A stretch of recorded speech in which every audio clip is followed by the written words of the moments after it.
Ang liwanag mula sa mga kristal na chandelier ng Grand Ballroom ay tila nakikipagpaligsahan sa kinang ng mga hiyas na suot ng mga panauhin. Ngunit para kay Marina, isa lamang ang sentro ng kanyang mundo sa gabing yon. Si Alexander Montero, nakatayong binata sa gilid ng bar, hawak ang isang baso ng whiskey. Ang kanyang itim na tuxedo ay tila sadyang inukit para sa kanyang matikas na pangangatawan. Ang kanyang panga ay matigas at ang kanyang mga mata ay tila madilim na pool ng misteryo. Huminga ng malalim si Marina. Alam niya ang reputasyon ni Alexander. Malamig, suplado, at tila walang puso. Pero hindi siya natatakot. Inayos niya ang kanyang pulang cocktail dress at naglakad patungo dito. Alexander, malambot na tawag ni Marina. Dahan-dahang lumingon ng binata na hindi man lang nagbagong anyo nito nang makita siya. Marina, what is it this time? Gusto ko lang sabihin na ang gwapo mo ngayon. Actually, palagi naman, biro ni Marina. Sinusubukang pag-ainin ng tensyon. At gusto ko ring malaman mo, Alexander.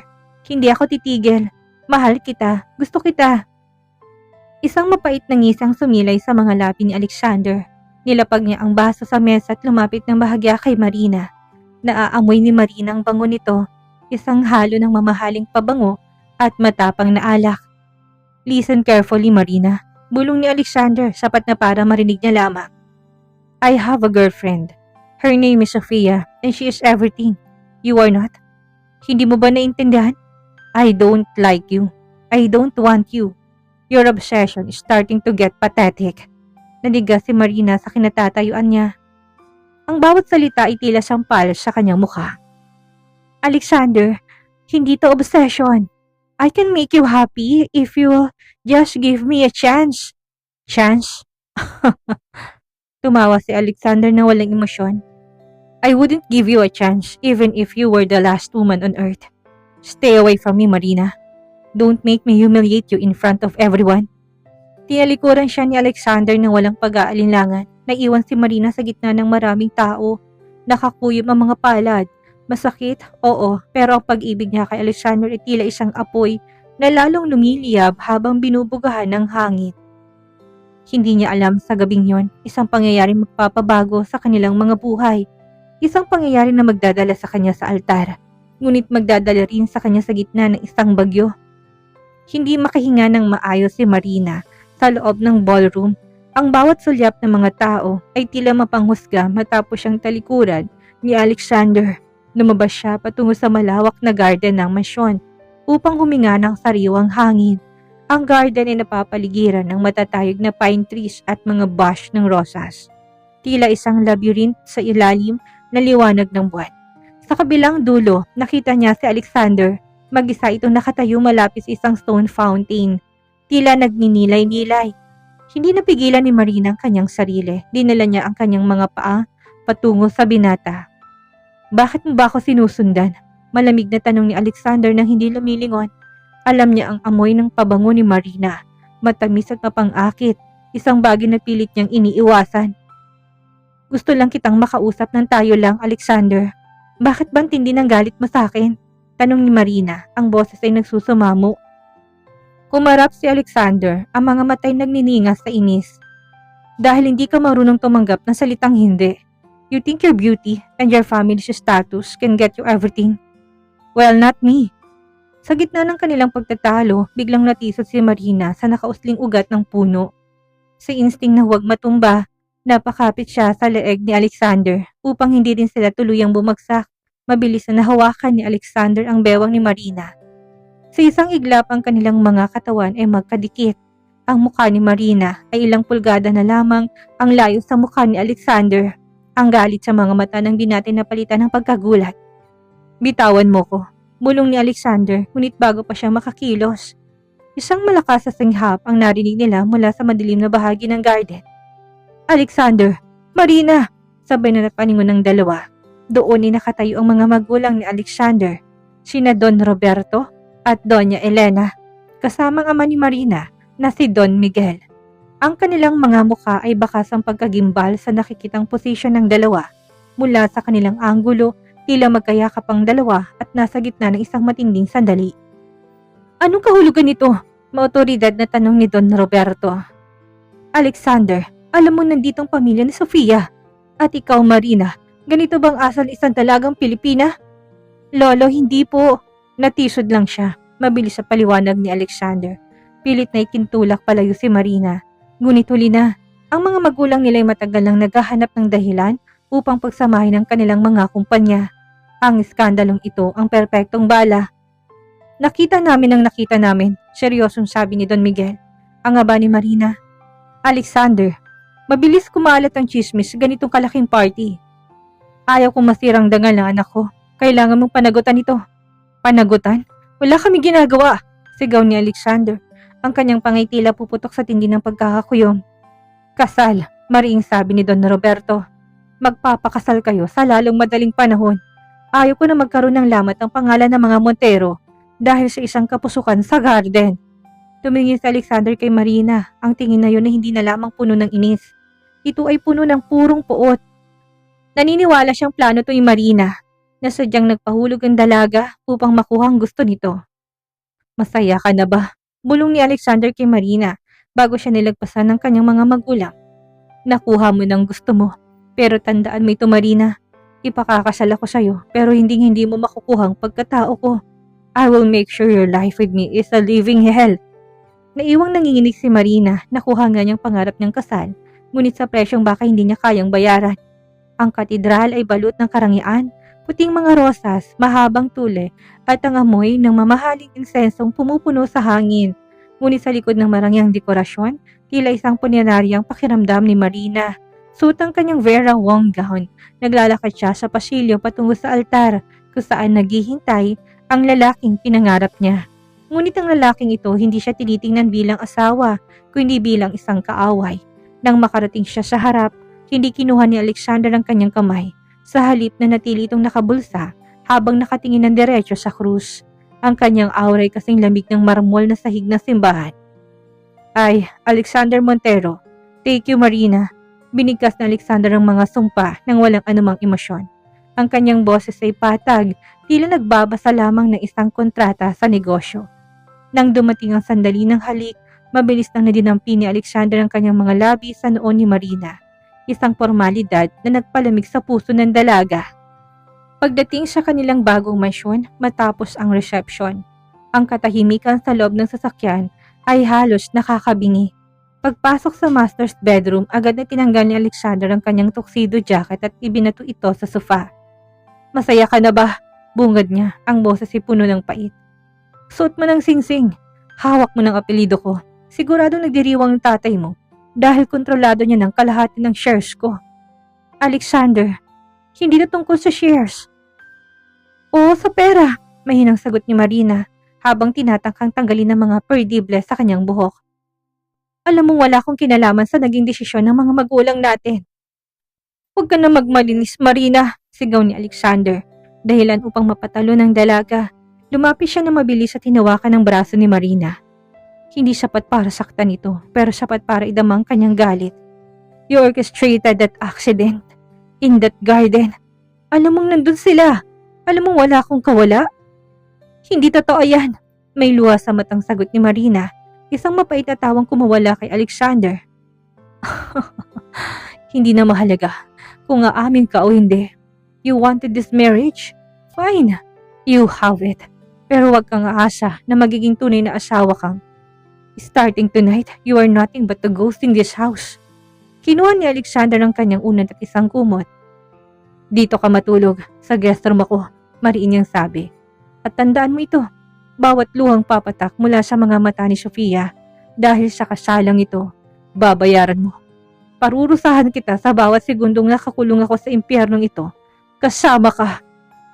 Binalibag ni Alexander ang pinto na iwang mag-isa si Marina sa gitna ng malawak na kwarto. Suot pa rin ang kanyang trahe de boda. Ang gabi na dapat ay pinakamasaya sa kanyang buhay ay naging simula ng kanyang pagkakabilanggo. Humagulhol siya sa ilalim ng mabigat na gown. Napagtanto niya na ang singsing na nasa kanyang daliri ay hindi simbolo ng pag-ibig kundi isang kadena na magkakabit sa kanya sa isang lalaki ang tanging hangad ay makita siyang magdusa. Sumikat ang araw sa kanilang bagong tahanan, ngunit para kay Marina, tila hindi natapos ang kadilimang nagdaang ng gabi. Maaga siyang gumising upang ihanda ang agahan sa pag-asang baka sa pamamagitan ng pagiging mabuting asawa ay lumambot ang puso ni Alexander. Nagluto siya ng paborito nitong Spanish omelette at nagtimpla ng matapang na barako. Ngunit nang bumaba si Alexander, hindi man lamang nito tinapunan ng tingin ng nakahandang pagkain. Nakabihis na ito ng kanyang bespoke suit hanggang na pumasok sa opisina. Alexander, nagluto ako ng breakfast. Kahit konti lang, kumain ka na muna. Pagsusumamo ni Marina. Huminto si Alexander sa tapat ng hapagkainan. Tinignan niyang pagkain pagkatapos tumingin siya sa mga katulong na nakahanay sa gilid. Manang Rosa, itapon niyo lahat yan. Sa labas ako kakain. Pero sir, pinaghirapan po yan ni Ma'am Marina. Sino nagpapasweldo sa inyo? Ako o ang babaeng yan? Putol ni Alexander, ang boses ay kasing talas ng labaha. Sabi ko itapon. Ayaw kong kumain ng anumang galing sa mga kamay na mapanlin lang. Nanginig ang mga balikat ni Marina sa hiya habang pinapanood ang mga katulong na iligpit ang pagkain inihanda niya. Sa harap ng mga tauhan sa bahay, binura ni Alexander ang kanyang dignidad bilang asawa. And one more thing, huling hirit ni Alexander bago lumabas. Wag mo kong hihintayin mamayang gabi. May dinner date kami ni Sofia at wag na wag mo kong tatawagan kung ayaw mo na mas lalo kitang kamuhian. Lumipas ang maghapon na parang isang mabagal na parusa para kay Marina. Hindi niya alam kung paano ubusin ang oras sa loob ng mansyon. Tila nagiging isang gintong hawla. Bandang 9:00 ng gabi, nakarinig siya ng sasakyan. Akala niya si Alexander na, ngunit paglabas niya sa balkonahe, nakita niyang asawa na bumaba sa kotse, kasama si Sofia, sa harap mismo ng kanilang bahay. Niyakap ni Alexander si Sofia at tinalikan nito sa noo ng may buong pagmamahal. Ang klase ng pagmamahal ay pinagkakait nito sa kanya. Hindi nakatiis si Marina. Pagpasok ni Alexander sa loob ng bahay, sinalubong niya ito. Alexander, asawa mo ko. Wala ka bang kahit na konting respeto?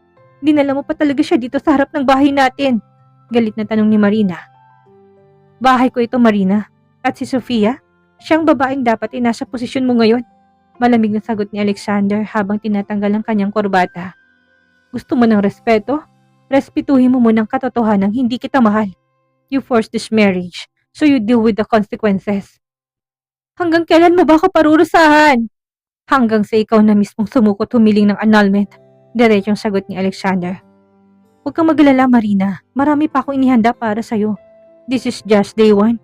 Nilagpasan siya ni Alexander. Iniwan siyang muli sa gitna ng sala. Doon, napagtanto ni Marina ng parusa ni Alexander hindi lamang pisikal na distansya. Ngunit ang unti-unting pagpiga sa kanyang emosyon hanggang sa wala nang matira sa kanya. O hindi ang pait ng kanyang mga pagkakamali. Isang linggo matapos ang kasal, isang marangyang hapunan ng dinao sa mansyon ng mga Montero. Ito ang unang pagkakataon na magkakasamang dalawang pamilya bilang iisang lipi. Para kay Marina, ito ay isang pagkakataon upang ipakita sa lahat na maayos ang kanilang pagsasama. Ngunit para kay Alexander, ito ang perpektong entablado upang ituloy ang kanyang laro ng pagpapahirap. Napakaganda mo, Marina, bati ni Doña Elena, ang biyanan niya. Bagay na bagay sa iyong pagiging asawa ng isang Montero. Salamat po, Mommy. Nakangiting sagot ni Marina, bagamat pilit na kurba ang kanyang mga labi. Ramdam niyang malamig na titing ni Alexander na nakaupo sa kanyang tabi. Habang kumakain, nagsisimulang magtanong si Don Roberto tungkol sa kanilang balak na honeymoon. Alexander, kailan niyo balak magbakasyon ni Marina? I heard Paris is lovely this season. Uminom na muna si Alexander ng alak bago sumagot. Isang mapanuyang ngisi ang sumilay sa kanyang mukha. Honeymoon? Masyadong abalang kumpanyadad. At isa pa, bakit ako magsasayang ng oras sa isang bakasyong wala naman akong interes? Natahimik ang hapagkainan, napayuko si Marina. Ramdam ang pamumula ng kanyang mga pisngi sa hiya. Alexander, anong klaseng pananalita yan? Saway ni Don Miguel, ang ama ni Marina. Nagsasabi lang ako ng totoo. Papa Miguel, muling hirit ni Alexander, nilalakasan ng boses upang marinig ng lahat ng mga katulong na naglilingkod. Si Marina may gusto na pakasalan ako, hindi ba? Nakuha niya ng gusto niya. Huwag na siyang umasa na magpapakitang tao pa ako na parang masayang asawa. Alexander! Sigaw ni Don Roberto sabihan pa sa mesa. Ano? Hindi ba't itong gusto niyo? Isang alyansa? Heto na. Tumayo si Alexander at binalingan si Marina. Marina, bakit hindi mo ikwento sa kanila kung gaano kasaya ang unang linggo natin? Ikwento mo kung paano mo pinapanood ang bawat pag-alis ko para makasamang babaeng tunay kong mahal. Hindi na nakapagsalita si Marina. Ang bawat salita ni Alexander ay tila kutsilyong humihiwa sa kanyang pagkatao sa harap na mismo ng kanyang ama. Tumulo ang isang butin ng luha sa kanyang pisngi. I'm sorry, nawalan na ako ng gana. Malamig na sabi ni Alexander bago tuluyang lumabas ng dining hall. Naiwan si Marina sa gitna ng matinding katahimikan. Ang kanyang ama ay bakas ang galit at awa sa kanyang mukha, habang ang mga biyanan niya ay hindi makatingin ng diretso sa kanya. Iha, pasensya ka na sa asawa mo. Simula ni Doña Elena. Ayos lang po, putol ni Marina, pilit na pinatitibay ang boses. Sanay na po ako. Tumayo si Marina at nagpaalam na rin. Pag-akit niya sa kanilang kwarto, nakita niya si Alexander na nag-iimpake ng gamit. Saan ka pupunta? Tanong niya. Lalayo. Ayoko na makasama si isang bubong isang babaeng nagpumilit pumasok sa buhay ko. Sagot ni Alexander na hindi tumitingin. Don't bother waiting for me. I'll be staying at Sophia's for a few days. Doon, hindi ko kailangan magsuot ng maskara. Sa gabing yon, habang umuulan sa labas, naramdaman ni Marina ang tunay na lamig. Ang mansyong ito ay hindi tahanan. Ito ay isang kabaong kung saan unti-unting nililibing ang kanyang puso. Lumipas ang 3 araw na hindi umuwi si Alexander. Ang malaking mansyon ay naging parang isang abandonadong katedral. Tahimik, malamig, at puno ng mga multo ng pangarap ni Marina. Sa bawat gabi na dumadaan, mas lalong bumibigat ang dibdib ni Marina. Hindi niya alam kung asawa pa ba siya o isang dekorasyon na lamang sa bahay na iyon. Dahil sa tindi ng lungkot, nagpasya si Marina na ayusin ang atik ng mansyon. Gusto niyang mapagod ang kanyang katawan para hindi na siya makapag-isip. Habang nag-aakyat siya ng ilang mabibigat na kahon sa lumang hagdan ng kahoy, hindi niya napansin na may tumatagas na langis mula sa isang lumang lampara sa itaas. Isang maling hakbang, isang madulas na baitang. Ah! Isang matinis sa tilyang kumawala sa mga labi ni Marina bago siya tuluyang gumulong pababa. Ang kanyang katawan ay humahampas sa matigas na sahig. Ang huling naramdaman niya ay ang matinding kirot sa kanyang kaliwang binti at pangtilim ng kanyang paningin. Eksaktong 10:00 ng gabi nang bumukas ang pinto ng mansyon. Pumasok si Alexander, bakas ang pagod sa muka. Galing siya sa isang mainit na pagtatalo kay Sofia na nagsisimula na magiging mapag-utos dahil sa selos. Manang Rosa, nasa si Marina? Sigaw ni Alexander. Kahit nagalit siya sa asawa, nakasanayan niya na salubungin siya nito ng pilit na ngiti. Ngunit ngayon katahimikan ang sumagot sa kanya. Sir! Sir, tulong! Boses yun ni Manang Rosa mula sa dulo ng pasilyo. Malapit sa hagdan ng atik, mabilis tumakbo si Alexander at doon ay nakita niyang asawang nakahandusay, maputla at hindi gumagalaw. Sa isang sandali dumaan ang kaba sa kanyang dibdib, ngunit kagad itong napalitan ng pamilyar na pagdududa. Marina, gumising ka dyan. Wag mo akong daanin sa mga drama mo. Malamig niyang sabi habang tinatapik ang pisngi ng dalaga. Walang sagot, binuhat ni Alexander si Marina at dinala sa ospital. Hindi dahil sa pag-aalala, kundi dahil ayaw niya na magkaroon ng panibagong iskandalo sa kanyang pangalan. Sa loob ng emergency room, kinumpirma ng doktor na may fracture si Marina sa binti at matinding pasa sa ulo. Nang magising si Marina, ang mukha ni Alexander ang una niyang nakita. Akala niya ay makakakita siya ng kaunting awa, ngunit ang bumati sa kanya ay ang mapunuyang tingin ng asawa. Magaling Marina, talagang gagawin mo lahat para mapauwi ako, no? Bungad ni Alexander habang nakapamulsa. Anong sinasabi mo? Hirap na tanong ni Marina. Nagpatihulog ka talaga sa hagdan para magmakaawa ng atensyon. Napakadesperada mo na ba? Tumawa si Alexander ng mapait. Sinabihan ako ni Sofia na gagawin mo ito. Sabi niya, gagamitin mo katawan mo para makonsensya ako. Well, it didn't work. Bukas na bukas, uwi ka sa bahay at huwag kang aasang magsisilbi ako sa'yo. Napapikit si Marina, ang sakit sa kanyang binti ay walang-wala kumpara sa sakit na narinig ng kanyang asawa ay mas naniniwalang sa kanyang kabit kaysa sa katotohanang muntik na siyang mamatay. Sana hindi mo na lang ako dinala dito. Bulong ni Marina habang tumutulong luha. Sana, hinayaan mo na lang ako mawala. Huwag kang mag-alala, Marina. Sagot ni Alexander habang naglalakad palabas. Malapit na rin ako mapagod sa'yo. Konting tiis na lang. Pagkalabas ng ospital, walang seryosong pag-alaga ang natanggap ni Marina mula kay Alexander. Sa halip ay isang malupit na utos ang bumulaga sa kanyang pagka-uwi sa mansyon. Kahit pahirap siyang kumilos dahil sa semento sa kanyang binti at gumagamit ng saklay, tila walang nakitang kapansanan si Alexander. Magkakaroon ng party dito sa Sabado, matigas na pahayag ni Alexander habang nagkakape. It's Sophia's birthday. Gusto ko ikaw mag-asikaso ng lahat ng detalye, mula sa catering hanggang sa dekorasyon. Nanlaki ang mga mata ni Marina. Alexander, alam mong hirap akong lumakad. At sa loob ng bahay natin, ipagdiriwang mong birthday ng girlfriend mo sa harap ko? Bakit? Di ba't sabi mo gusto mong magaling na mabuting asawa? Mapangutya ni Alexander. Kung ganon, pagsilbihan mo mga taong mahalaga sa akin. At ayaw ko makakita ng kahit na anong pagkakamali. Kung hindi mo kaya, umalis ka na dito. Wala na nagawa si Marina kundi ang sumunod. Sa loob ng sumunod na 3 araw, sa kabila ng kirot ng kanyang binti, pinilit niyang ayusin ang lahat. Nakitang mga katulong ng kanyang paghihirap. Madalas siyang mapaupo sa gilid dahil sa sobrang sakit. Ngunit bago pa man may tumulong sa kanya, sisipot si Alexander para paalalahanan siya. Huwag kang mag-inarte. Dumating ang gabi ng party. Puno ng tawanan ng mansyon, naroon ang mga kaibigan ni Alexander at Sofia. Suot ni Sofia ang isang nagniningning na gold dress, habang si Marina ay pinasuot ni Alexander ng uniform na katulad ng sa mga catering staff upang hindi siya mapagkama ng asawa ng may-ari. Waiter, can I have more champagne? Sigaw ng isang kaibigan ni Sofia. Hikahikahos na lumapit si Marina dalang tray. Dahil sa bigat nito at sa kanyang saklay nawalan siya ng balanse.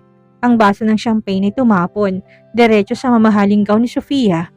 Oh my God! My dress! Tili ni Sofia. Sa isang iglap, nasa tabi na nila si Alexander. Galit na galit itong tinignan si Marina.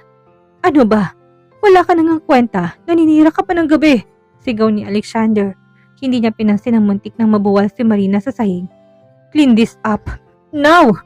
Alexander, sorry, hindi ko sinasadya. Madulas ang sahig. I don't care about your excuses. Linisin mo yan gamit ang mga kamay mo. Utos ni Alexander sa harap ng lahat. Napayuko si Marina. Habang ang mga panauhin ay nagbubulungan at nagtatawanan, lumuhod si Marina sa sahig kahit na sumisigaw sa sakit ng kanyang binti. Gamit ang isang table napkin, sinimulan niyang punasan ang natapong alak sa paanan ni Sofia. Poor thing, pangasar ni Sofia habang nakatingin sa ibaba. Alexander, baka naman masyado mo pinapahirapan ng katulong mo. Hayaan mo siya, Sofia. Yan ang nararapat sa mga taong pilit sinisiksik ang sarili kung saan hindi sila kailangan. Sagot ni Alexander sabay abot ng panibagong inumin kay Sofia at tinalikuran ng asawa. Habang nakaluhod sa sahig sa ilalim ng malakas na tugtugan na tawanan, naramdaman ni Marina ang isang bagay na mas matindi pa sa pisikal na sakit. Ang tuluyang pagkadurog ng kanyang huling hibla ng dignidad. Doon sa paanan ng babaeng mahal ng kanyang asawa, naintindihan niya wala na siyang asawang babalikan. Matapos ang kahiyahiyang party, nanatiling gising si Marina sa maliit na silid sa ibaba. Hindi na siya pinayagan ni Alexander na umakyat sa master's bedroom. Habang hinihintay niyang humupa ang sakit ng kanyang binti, nakarinig siya ng mahinang boses mula sa garden, sa mismong lugar kung saan sila unang nagkasundo ng kasal. Dahil sa kuryosidad, dahan-dahan siya sumilip sa bintana. Nakita niya si Sofia na may kausap sa telepono, malayo sa mga panauhin. Ang malambot at inosenteng boses ito'y napalitan ng isang matigas at tusong tono. Don't worry, Marcus. Konting tiis na lang, sabi ni Sofia sa kabilang linya. Nakuha ko ng tiwala ni Alexander. Kapag nakuha ko ng pirma niya sa power of attorney para sa mga shares niya, iiwan ko ng hambog na yan.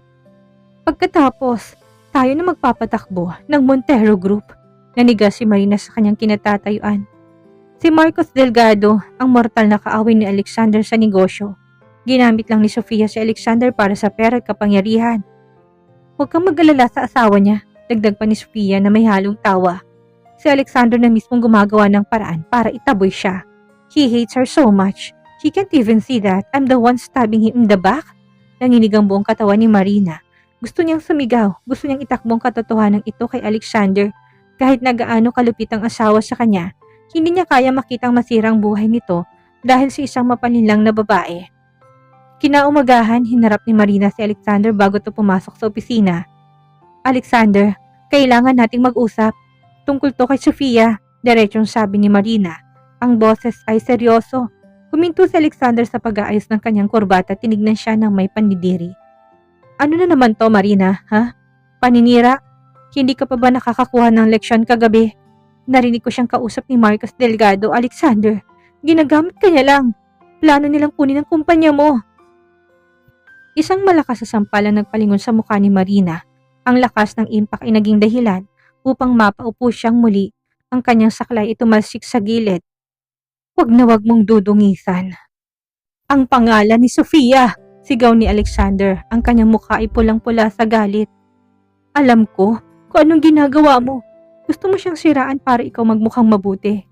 Pero huli ka na.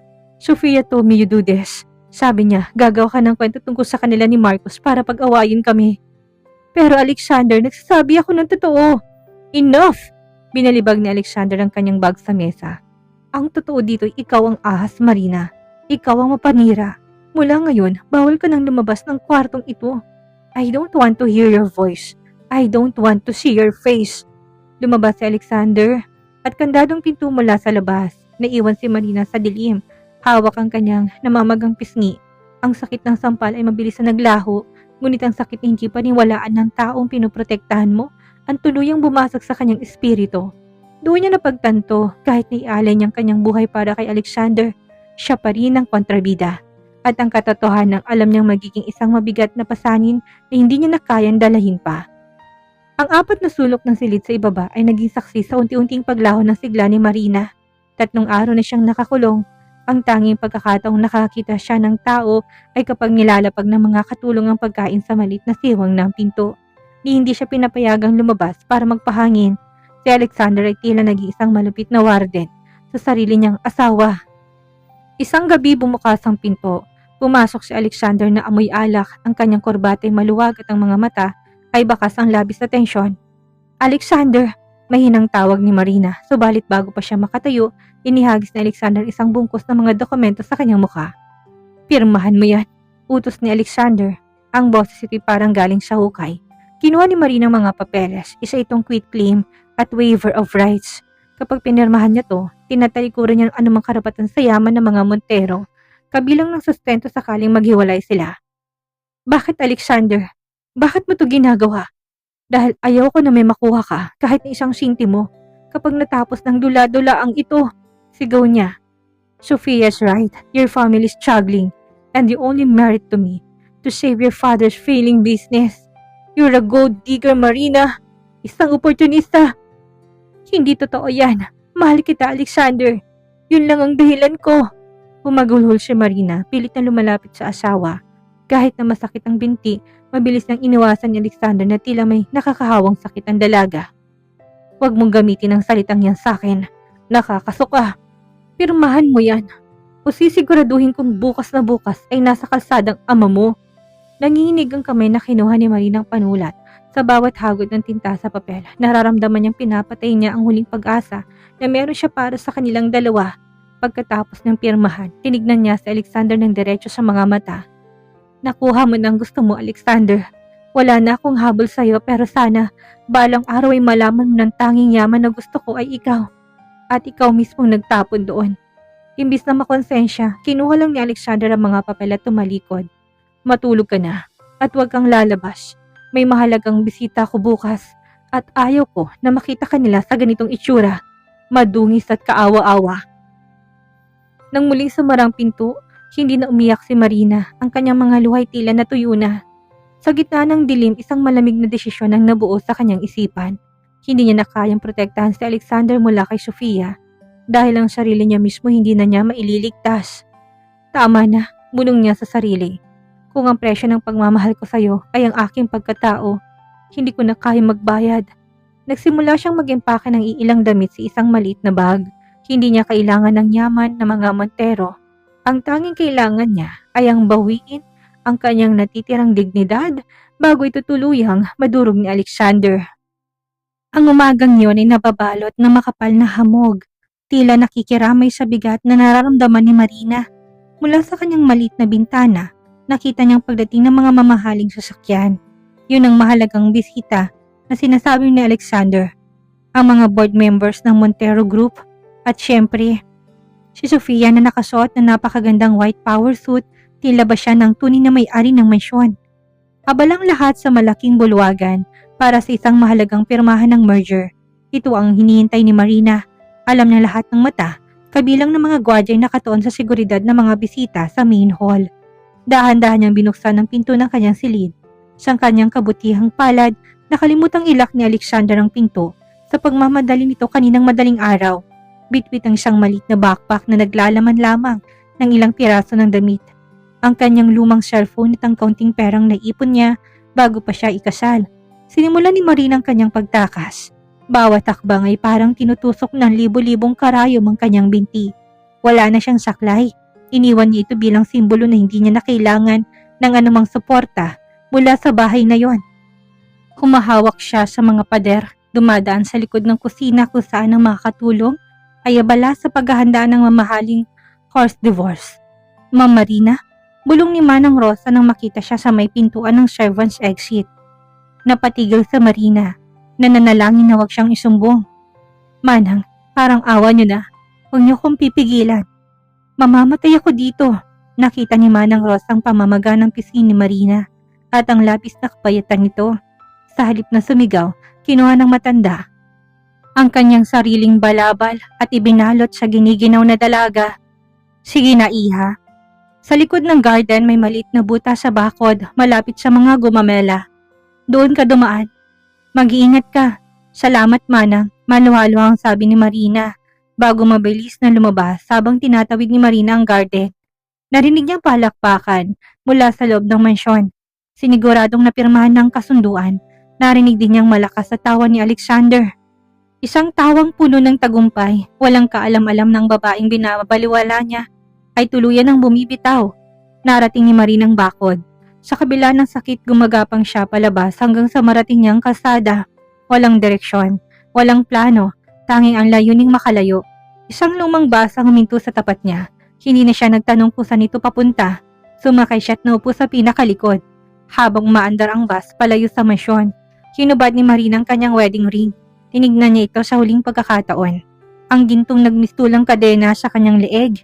Nang dumaan ang bus isang tulay, binuksan niyang bintana at tinapon ng singsing sa ilog. Tapos na, Alexander, bulong niya sa hangin. Habang pumapatak ang kanyang huling luha para sa lalaking minahal niya ng sobra. Pero sinaktan siya ng higit pa sa sapat. Hanapin mong kaligayahan mo sa piling ng ahas na pinili mo. Malaya ka na at malaya na rin ako. Lumipas ang unang gabi na wala si Marina sa mansyon. Nung una, hindi pansin ni Alexander ang kawalan ng asawa. Para sa kanya, marahil ay nagtatago lang ito sa kung saan o nagpapaimportanting muli. Ngunit nang dumating ang ikalawang araw at walang sumalubong sa kanya ng kape, walang nagayos ng kanyang mga kurbata at walang pamilyar na anino na laging sumusubaybay sa kanya mula sa malayo, nagsimulang magbagong atmosfera ng bahay. Nasaan si Marina? Tanong ni Alexander kay Manang Rosa. Habang nag-aalmusal siya kasama si Sofia. Hindi ko po alam, sir. Hindi na po siya lumabas ng silid niya mula kahapon. Pagsisinungaling ng matanda, kahit na ang totoo'y alam niyang malayo ng dalaga. Hayaan mo siya, Alexander. Singit ni Sofia habang humihigop ng tsaa. Baka naglayas na sa sobrang hiya. Actually, it's better this way. Less drama, right? Ngumiti si Alexander. Ngunit hindi umabot ang saya sa kanyang mga mata. May kung anong kirot sa kanyang dibdib na hindi niya maipaliwanag. Nang pasukin niyang silid ni Marina sa silong, bumulaga sa kanyang ayos na kama. Walang bakas ng gulo. Sa ibabaw ng unan nakapatong isang piraso ng papel. Alexander, binabalik ko ng lahat ng ibinigay mo. Wala kundi na lang kahit na ano na galing sa'yo. Malaya ka na. Napakuyom ng palad si Alexander. Akala niya ba matatakot ako sa paglalayas niya? Bulong niya sa sarili. Ngunit nang buksan niyang walk-in closet ni Marina sa itaas, nakita niyang nandun pang lahat ng mamahaling damit at alahas na binili ng kanyang pamilya para sa dalaga. Tanging ang mga lumang damit lamang nito bago sila ikasalang wala. 3 buwan ang mabilis na lumipas. Si Alexander naging mas bugnutin at lalong naging ice king. Sa kabila ng pagiging malaya, tila hindi siya masaya. Samantalang nagsisimula na siyang makaramdam ng kakaiba sa kanyang kumpanya. May mga dokumentong nawawala at ang mga desisyong ginagawa ni Sofia para sa kanya ay tila naglalagay sa kanya sa alanganin. Isang gabi habang nasa opisina, nakatanggap si Alexander ng isang anonymous email. Naglalaman ito ng mga litrato ni Sofia at Marcus Delgado sa isang tagong hotel. Nagtatawanan at may hawak na mga internal documents ng Montero Group. Biglang nag-replay sa utak ni Alexander ang boses ni Marina. Alexander, ginagamit ka lang niya. Plano nilang kunin ang kumpanya mo. Naalala niyang sampal na ibinigay niya kay Marina. Naalala niyang bawat masasakit na salitang ipinukol niya sa asawa habang ito ay nagmamakaawa at nasasaktan. Anong ginawa ko? Bulong ni Alexander habang unti-unting nangangatog ang kanyang mga kamay. Hindi lang pala kumpanya ang unti-unting nawawala sa kanya. Sa bawat araw na lumilipas na pagtanto niya, ang katahimikang hinangad niya noong kasama pa si Marina ay ang mismong parusang bumubutas sa kanyang puso ngayon. Hinanap niyang babaeng walang ginawa kundi ang mahalin siya. Ngunit napagtanto niyang wala siyang kaalam-alam kung saan ito hahanapin. Hindi na hinintay ni Alexander ang susunod na araw. Bitbit ang matinding galit at pagsisisi, dinaluhong niya ang penthouse ni Sofia. Gamit ang kanyang duplicate key, pumasok siya ng walang pasabi. Ang bumungat sa kanya ay ang eksenang mismong nagpatotoo sa mga babala ni Marina. Si Sofia at Marcos Delgado magkatabi sa sofa, abala sa pagre-repaso ng mga dokumento ng Montero Group. Alexander, anong ginagawa mo dito? Gulat na tanong ni Sofia. Mabilis itinagong mga papel sa ilalim ng unan. Huwag mo nang itago, Sofia. Alam ko ng lahat. Malamig na sabi ni Alexander. Ang kanyang boses ay tila huni ng paparating na unos. Ang merger, ang power of attorney, at ang pakikipagpuntsaba mo kay Marcus. Lahat ng sinabi ni Marina, totoo pala. Tumawa ng mapait si Marcus at tumayo. Ngayon mo lang nalaman, Alexander. Masyado ka nabulag ng galit mo sa asawa mo. Kaya hindi mo napansin ang ahas na nasa tabi mo. Siya nga pala, salamat sa mga shares. Dahil sa pagpirma mo sa mga dokumentong dinala ng Sofia, wala ka na halos kontrol sa sarili mong kumpanya.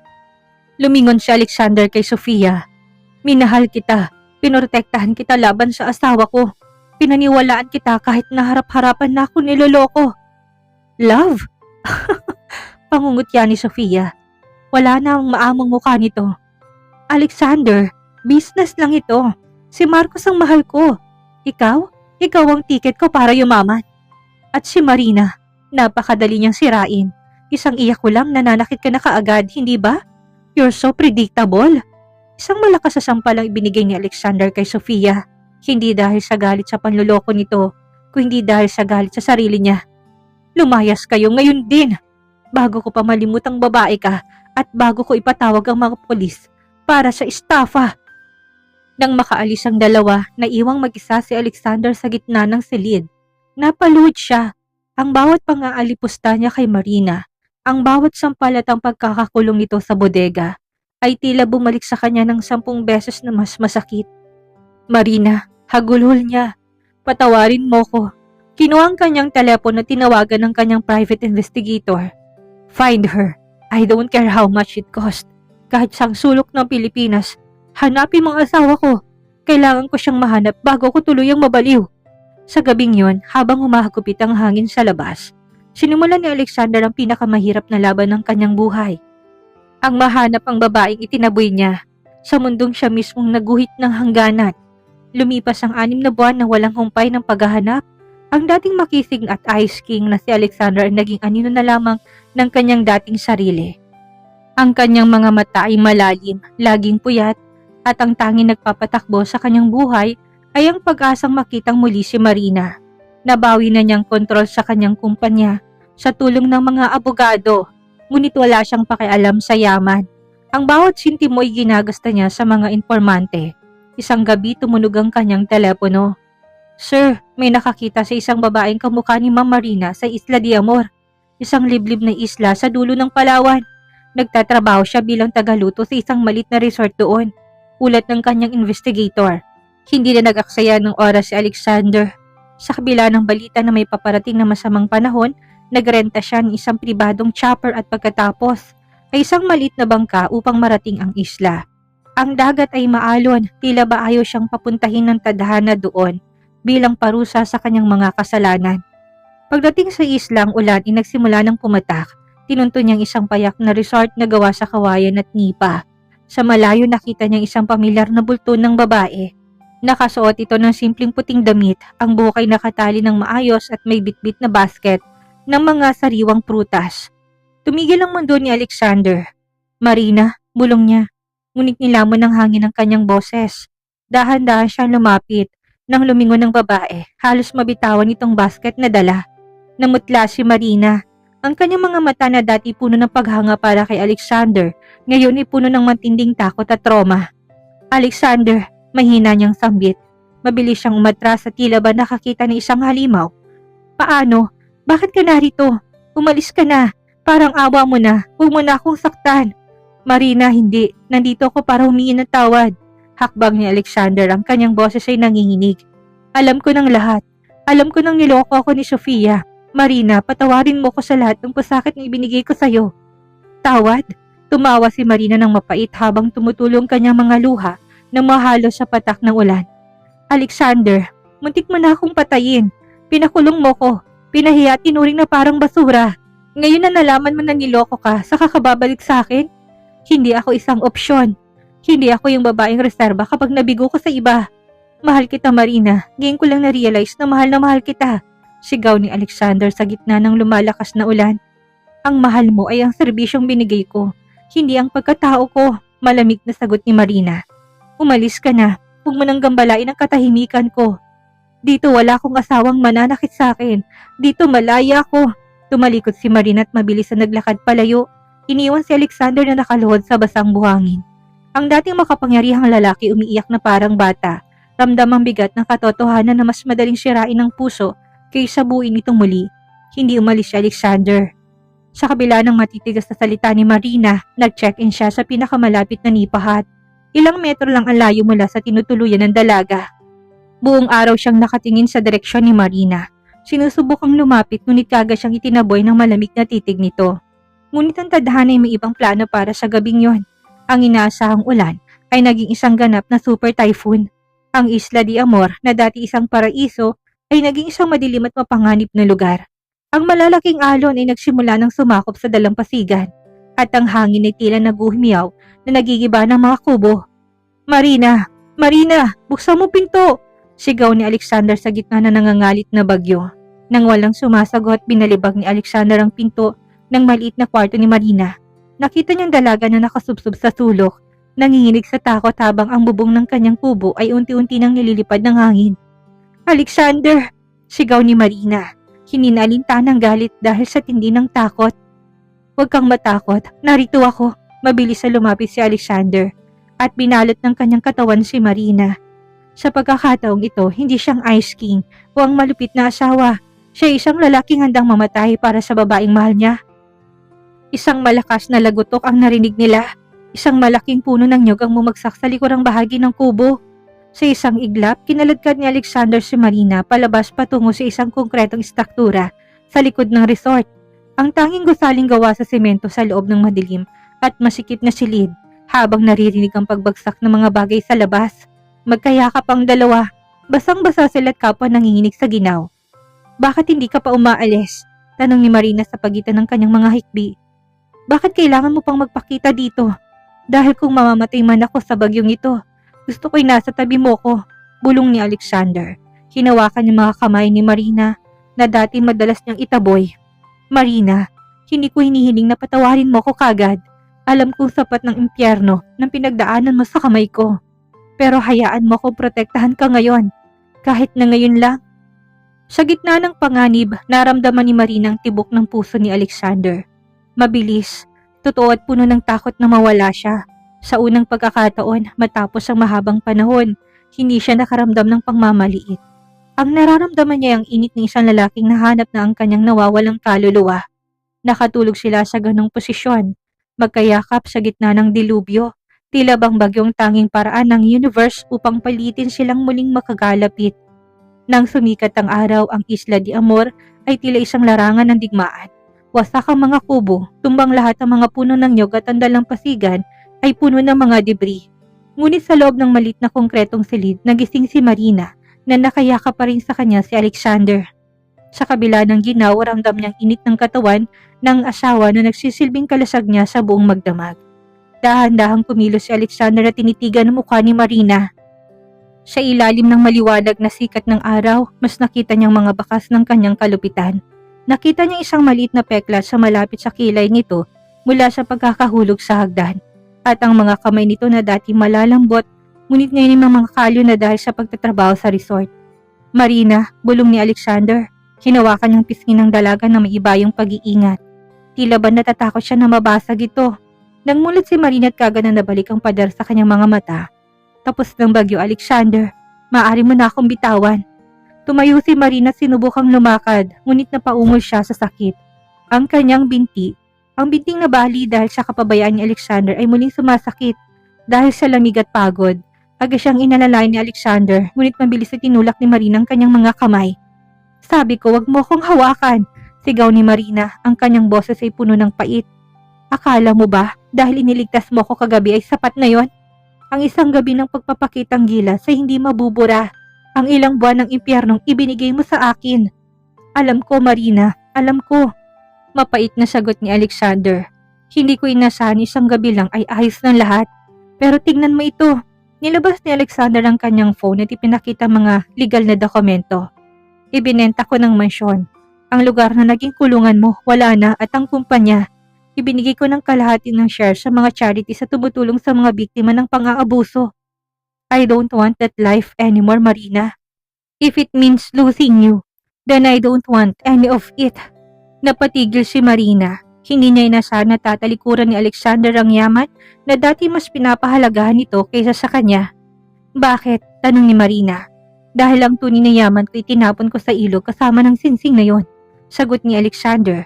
Lumuhod siya sa harap ni Marina sa gitna ng mga guho. Hahayaan kita, Marina. Kung gusto mong manatili dito, mananatili ako sa kabilang isla. Kung gusto mong bumalik sa Maynila pero ayaw mo ko makita, hindi ako magpapakita. Pero hayaan mo lang ako na pagsilbihan ka hanggang sa gumaling ang mga sugat mo. Kahit na bilang tagabitbit lang ng mga gamit mo. Kahit na bilang aso mo. Tinitigan ni Marina ang mga mata ni Alexander. Wala na ang Ice King. Ang nakikita niya ngayon ay isang lalaking durog, nagsisisi at tapat. Sa unang pagkakataon, naramdaman ni Marina na siyang may hawak ng kontrol. Ang dating CEO ng Montero Group na dating nagsusuot ng mga bespoke suit at namumuno sa bilyong-bilyong halaga ng transaksyon ay nakita na lamang ng mga taga-islang nakayapak sa mainit na buhangin. Sa halip na laptop, isang martilyo at lagari ang hawak ni Alexander. Dahil sa pinsala ng bagyo, maraming pamilya sa islang nawalan ng tirahan.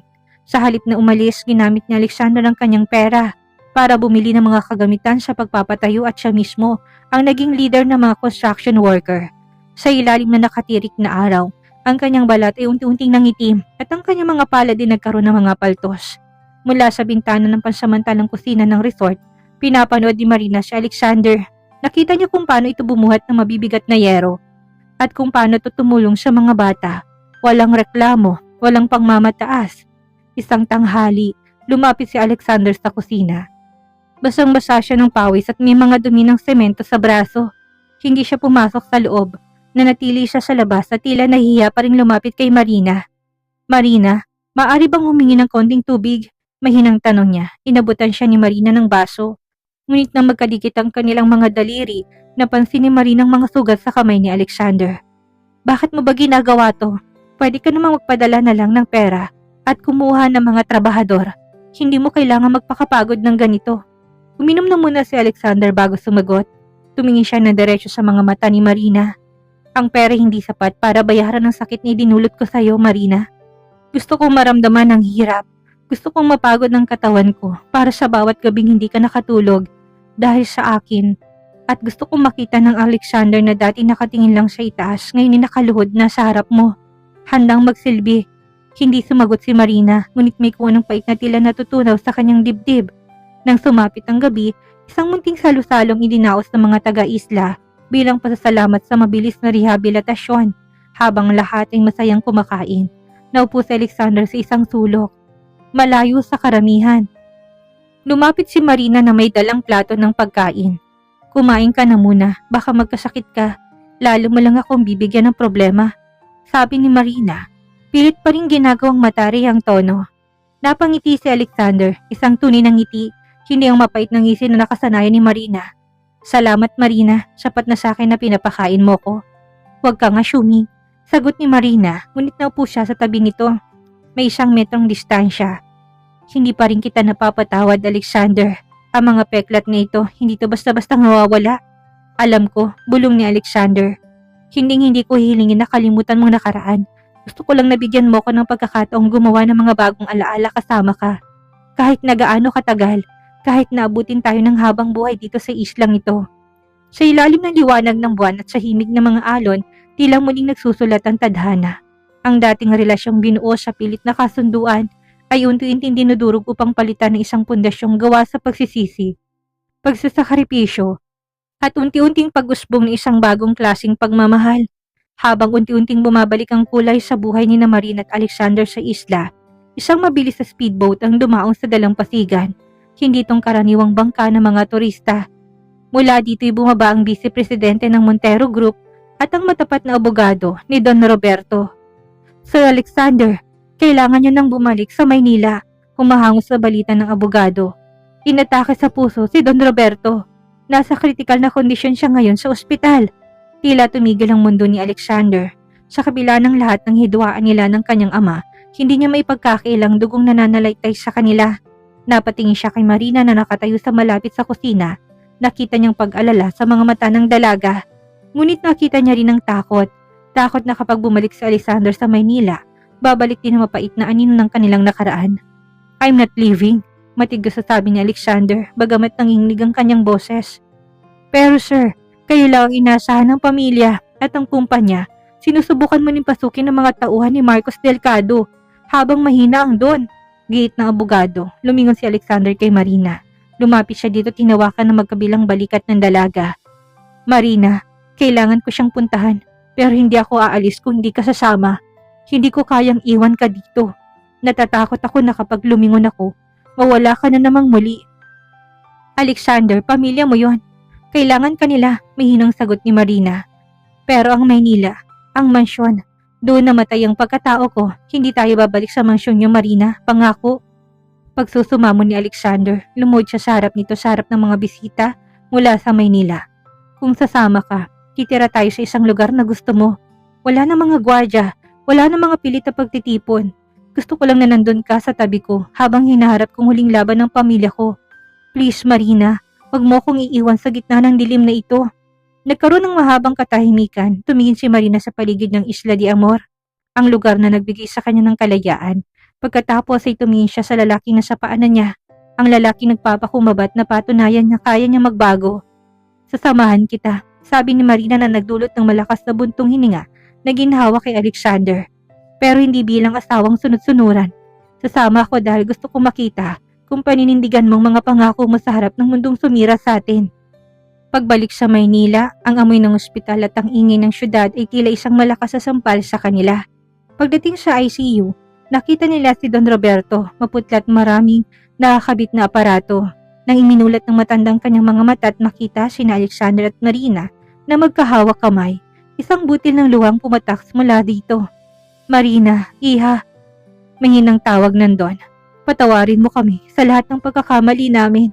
Sa sandaling yun naramdaman ni Marina ang pagbitiw ng huling hibla ng puot na hawak niya. Hinawakan niyang kamay ng kanyang biyanan. Magpagaling po kayo, Daddy. Nandito na po kami. Sa labas ng kwarto, hinarap ni Alexander ang kanyang mga tauhan. Ngunit sa pagkakataong ito, hindi ang Ice King ang nagsasalita. May bago ng otoridad sa kanyang boses. Isang otoridad na hinaluan ng malasakit at katotohanan. Ngunit sa bawat utos na ibinibigay niya, hindi niya binibitawan ang kamay ni Marina. Habang unti-unting bumubuti ang kalagayan ni Don Roberto, nanatili sina Alexander at Marina sa isang simpleng kondominium, malayo sa ingay ng negosyo. Ngunit ang katahimikang ito'y muling nabulabog. Si Sofia na ngayon ay desperado nang matapos siyang itakwil ng lipunan at malugi sa mga maling transaksyon kasama si Marcos ay muli-muling barahan na nais silabas. Isang gabi habang pababa si Marina sa lobby upang bumili ng gamot, biglang humarang sa kanya isang babaeng balot ng scarf at itim na salamin. Paghahawi nito bumulaga ang mukha ni Sofia na bakas ang puyat at pagkatalo. Akala mo ba ay nakuha mo ng lahat, Marina? Bulyaw ni Sofia. Ang boses ay puno ng pait. Narito ako para sabihin sa iyong totoo. Noong nasa isla si Alexander, hindi lang ikaw ang pinupuntahan niya. May mga gabi siyang tumatawag sa akin. Nagsusumamo na bumalik ako dahil ikaw raw ang pinakamalaking pagkakamali sa buhay niya. Tumawa si Sofia ng mapait at nagpakita ng mga edited na voice recordings at screenshots sa kanyang telepono. Ginagamit kanya lang para makuha ang tiwala ng tatay niya at ang mana. Kapag maayos ng lahat, itatapon ka ulit niyan sa kalsada. Napatigil si Marina. Alam niyang tuso si Sofia. Ngunit ang trauma na nakaraan ay tila isang sugat na madaling mabuksan. Bumalik ang kaba sa kanyang dibdib. Pumasok siya sa loob ng kanilang unit na tulala't hindi kumikibo. Marina, ayos ka lang ba? Bakit ang putla mo? Tanong ni Alexander. Agad na lumapit upang alalayan ng asawa. Iniwas ni Marina ang kanyang braso. Tumawag ba si Sofia sa'yo noong nasa isla ka? Sabi niya, ginagamit mo lang ako para sa mana ni Daddy. Nagdilim ang mukha ni Alexander, ngunit hindi to galit kay Marina, kundi kay Sofia. Marina, tumingin ka sa mga mata ko. Hinawakan niya magkabilang pisngi ng dalaga.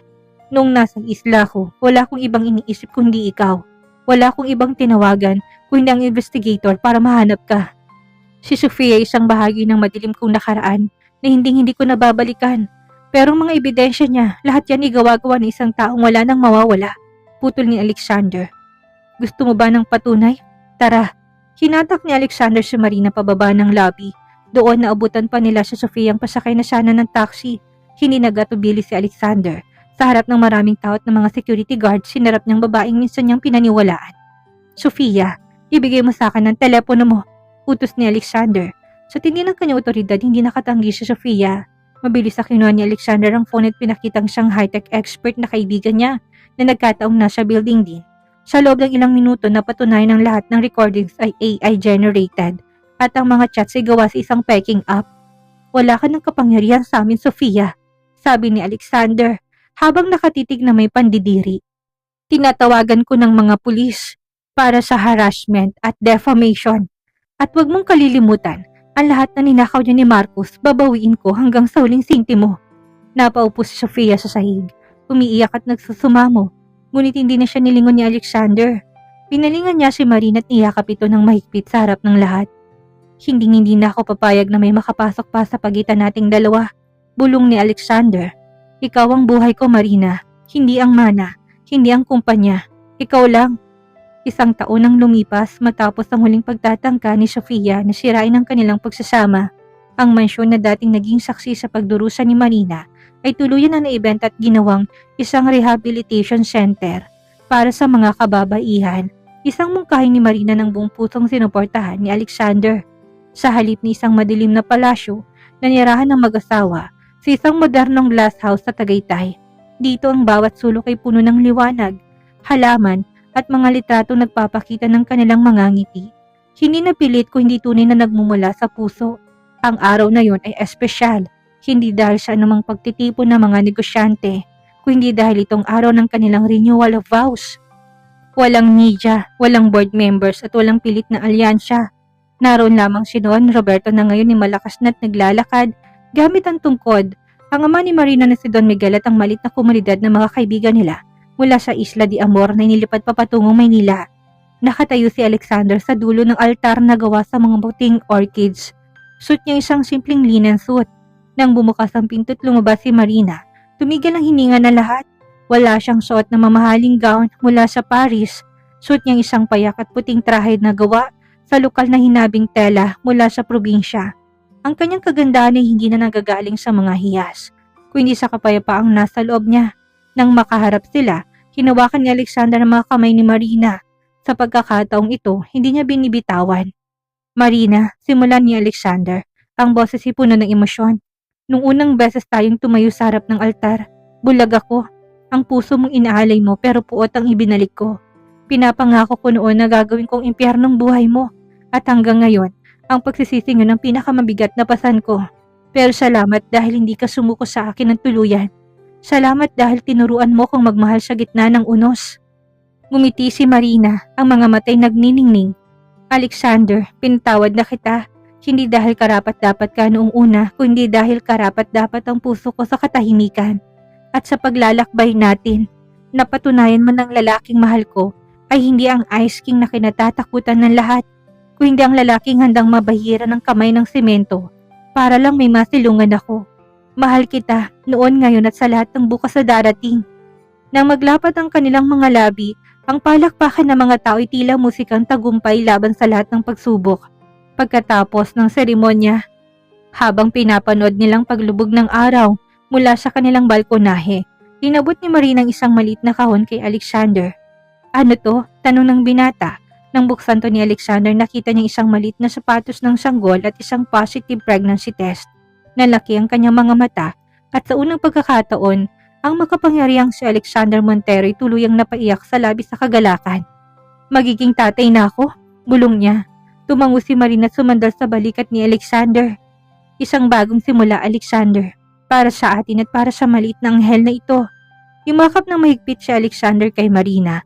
Ang mga peklak na nakaraan ay naroon pa rin ngunit hindi nito tanda ng sakit kundi mga marka ng kanilang katatagan. Sa ilalim na nagliliyab na langit, natagpuan din ng dalawang kaluluwang dati nagsasakitan ang kanilang tunay na tahanan sa piling ng isa't isa. 3 taon nang lumipas mula nang muling mangako sina Alexander at Marina sa isa't isa. Ang glass house sa Tagaytay ay hindi na lamang isang bahay. Ito ay naging isang tahanang puno ng amoy ng sariwang kape, bagong lutong tinapay at ang masayang tawa ng isang bata. 5:00 pa lamang na madaling araw ngunit gising na si Alexander. Hindi dahil sa presyo ng trabaho, kundi dahil sa isang bagong misyon. Maingat siyang bumangon sa kama upang hindi magising si Marina na mahimbing pang natutulog habang yakap-yakap ang kanilang 2 taong gulang na anak na si Althea. Pumunta si Alexander sa kusina. Ang dating CEO na hindi marunong humawak ng sandok ay bihasa na ngayon sa paggawa ng paboritong fluffy pancakes ni Marina. Habang nagluluto, naramdaman niyang 2 maliit na brasong yumakap sa kanyang binti at ang isang pares ng malalambot na brasong pumalibot sa kanyang bewang mula sa likod. Ang aga niyo namang magising, my girls, nakangiting sabi ni Alexander habang lumingon upang halikan si Marina sa at buhati ng munting si Althea. Naamoy kasi namin ang luto mo, Dada, antok na sabi ni Marina, sinandal ang kanyang ulo sa balikat ng asawa. Akala ko ba ako magluluto ngayon para makapagpahinga ka? Hindi ako mapapagod na pagsilbihan kayo, bulong ni Alexander. Matagal ko ipinagkait sa iyo ang ganitong mga sandali, Marina. Ngayon, hindi ko nasasayangin ang bawat umaga. Pagkatapos mag-almusal, naglakad-lakad ang pamilya sa kanilang malawak na garden.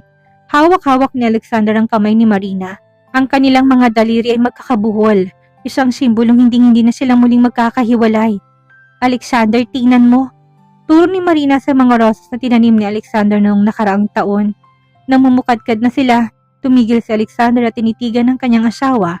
Ang liwanag ng araw ay tumatama sa mukha ni Marina at dito niya nakitang tunay na ganda nito. Wala nang takot, wala nang pait, tanging purong pag-ibig na lamang.